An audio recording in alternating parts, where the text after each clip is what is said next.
Hi guys, welcome to my channel Priyanka Academy. Today I am going to discuss about some important points regarding Telangana state.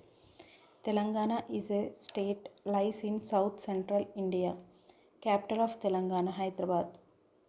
Borders of Telangana state Maharashtra, Chhattisgarh, Odisha, Andhra Pradesh and Karnataka.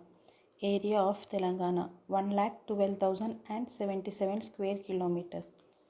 Population of Telangana state 3.5 crore according to 2011 census.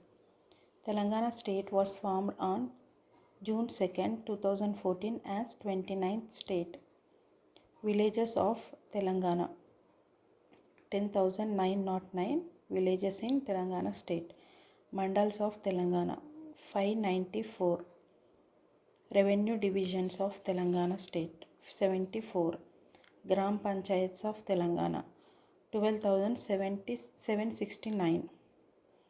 Municipalities of Telangana state 129. Municipal corporations 13. Please subscribe my channel. Thank you.